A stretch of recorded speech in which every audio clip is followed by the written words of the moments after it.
প্রথমে টমেটম আদা রসুন পেঁয়াজের পেস্টটা করে নেবো, তারপরে আলুগুলো কেটে কড়াইটা গরম হলেই কিন্তু এটাকে ভাজার উদ্দেশ্যে আমরা ছেড়ে দেবো। এরপরে ভিডিওতে যেই মশলাগুলো দেখানো হচ্ছে সেটা কিন্তু অবশ্যই রান্নাতে ইউজ করতে হবে।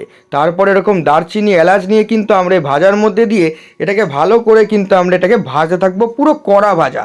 তারপরে বাজার দিয়ে চিকেনগুলোকে এনে একদম কিন্তু এরকম কুচি কুচি সাইজের করে কেটে এটাকেও কিন্তু আমাদের ভালো করে আলু ভাজার মতন ভাজতে হবে।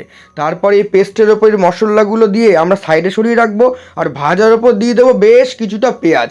তারপরেই কিন্তু এই পেস্টটা আমরা এই ভাজার ওপরে দিয়ে ভালো করে 5-10 মিনিট নাড়তে থাকবো। কালারটা যখন চেঞ্জ হয়ে যাবে এরকম এতগুলো কড়াইশুঁটি কিন্তু আমরা কড়াইয়ের মধ্যে দিয়ে আবার কিন্তু এটাকে নাড়তে থাকবো। তোমরা দেখছো কালারটা কী করে চেঞ্জ হচ্ছে। তারপরেই কিন্তু প্লাস 200 গ্রামের মতন সর্ষের তেল এখানে আমরা দিয়ে এটাকে আবার কিছু পরিমাণ মতো নাড়তে থাকবো। ঠিক লুকটা এরকম যখন চলে আসবে তারপরেই আমরা হাফ মগ জল দিয়ে 5-10 মিনিট এরমভাবে রেখে দেবো। 5-10 মিনিট পর আবার নাড়বো। এবার কি ভাতের সঙ্গে রুটির সঙ্গে খেয়ে নেবো।